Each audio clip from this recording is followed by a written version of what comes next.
They said I didn't belong there. Quietly, without warning, my name vanished from the ceremony list. No explanaschen. No epalegi. Just silence, like I was never part of the team, like I hadn't bled, sweated, and sacrificed alongside the rest. That night I stood in the back of the room, watching others walk across that stage, hearing cheers that were never meant for me. It was supposed to be my moment too. But instead I disappeared, erased, forgotten. I could have let it end there. Could have accepted their decision and faded out like they wanted. But something inside me refused.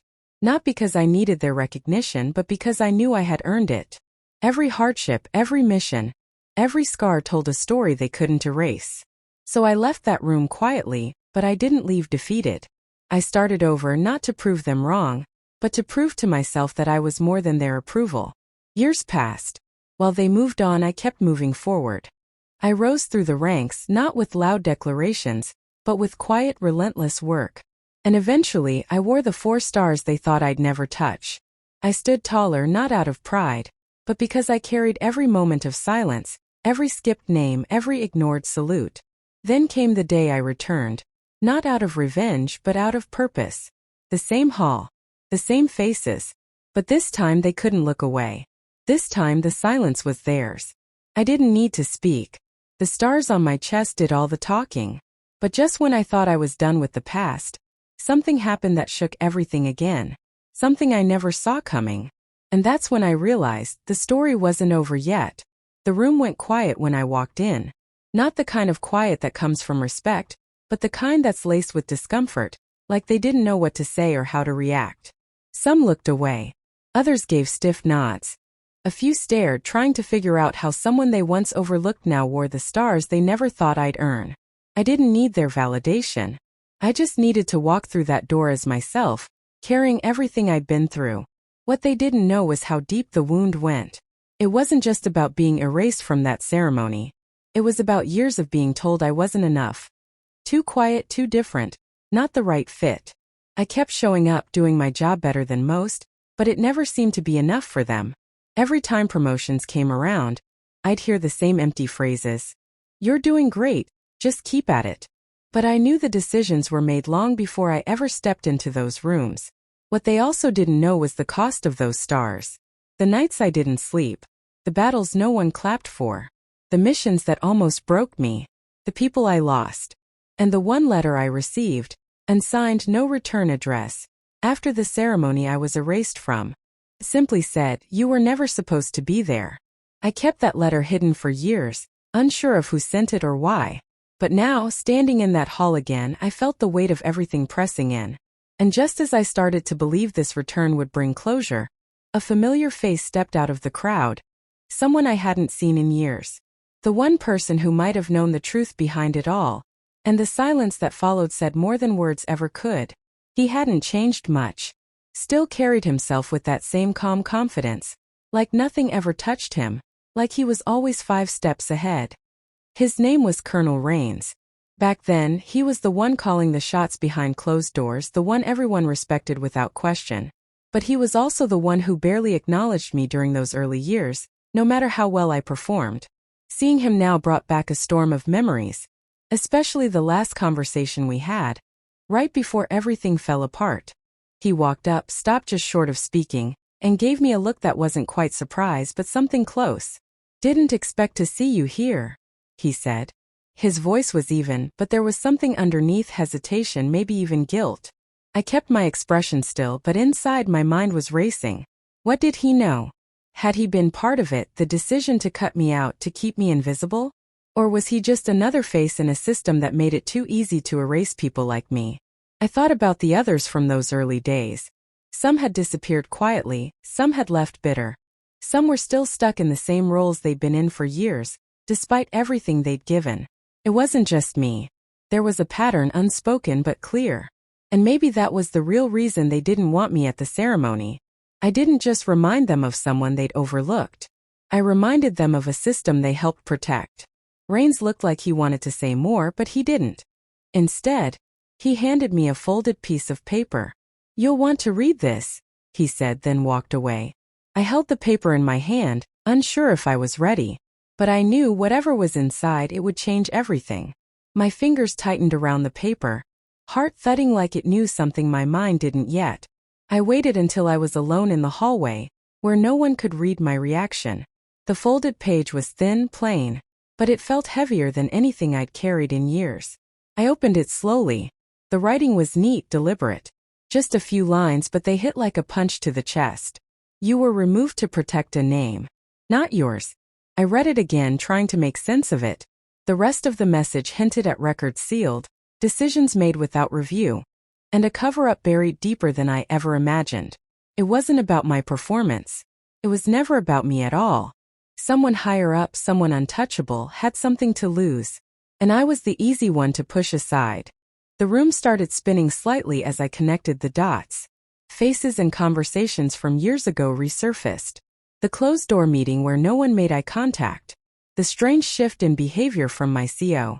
The warning glance from one of my old teammates right before he transferred out. It had all been leading here, and I hadn't seen it. But now I wasn't just facing the pain of being erased. I was staring into a web of names, ranks, and choices that could ruin careers if brought to light. And Rains? Was he trying to make it right, or was this a final warning? As I folded the paper back up, footsteps echoed behind me. I turned quickly. A younger officer I didn't recognize was standing there, stiff, almost nervous. He didn't say a word, just handed me a keycard. "You're going to want to see this," he said quietly. I followed, not knowing what door we were about to open, but knowing there was no turning back. We moved through a back corridor, the kind only insiders knew, dim lights, quiet hum of unseen machinery, walls lined with locked doors. The officer didn't speak again, just tapped the keycard against one of the doors and stepped aside. I hesitated, then pushed it open. Inside was a small room, bare except for an old metal desk, a chair, and a monitor already glowing with files queued up. Names, ranks, dates, documents. Some redacted, some not. He closed the door behind me and left without a word. I sat down, scrolled through the files, and felt my chest tighten. These weren't just internal memos. These were incident reports, internal complaints, whistleblower accounts, some going back a decade. And buried in the middle was a familiar name, mine. Next to it, a recommendation for promotion. A strong one. Dated just 3 days before the ceremony I was cut from. Signed by Colonel Rains. But another note had been stamped across it. Pulled. Clearance flag. Unauthorized investigation pending. No details. No signature. Just that single stamp, like a scar left behind. Then I saw it, one more file. Password protected, but someone had already entered the code. The file opened to a grainy video clip. At first it was hard to make out. Dark room, 2 men talking. One of them was Rains. The other.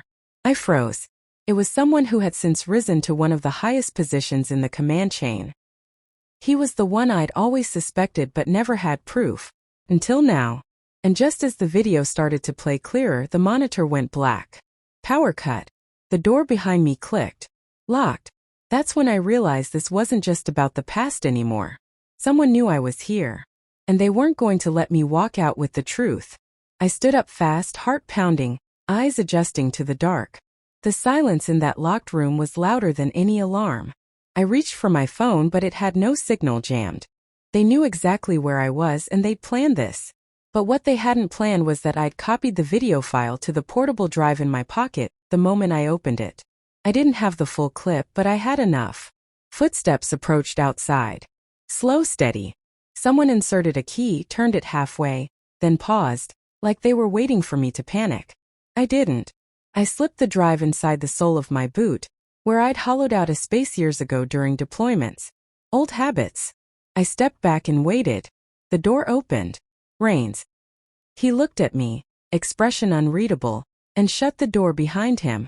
"You weren't supposed to see that," he said quietly. I figured, I replied.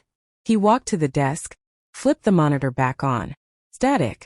He didn't try to fix it, just stared at it. "It wasn't about you," he said finally. "It was about protecting someone above both of us. Orders I didn't agree with, but I followed them. And I've lived with that since." I watched him carefully. "Then why bring me back here?" "Because things are shifting," he said. "And they're not in control anymore." He slid a second drive across the desk. This has the full video. Use it. Or don't. But know this, they're already watching you.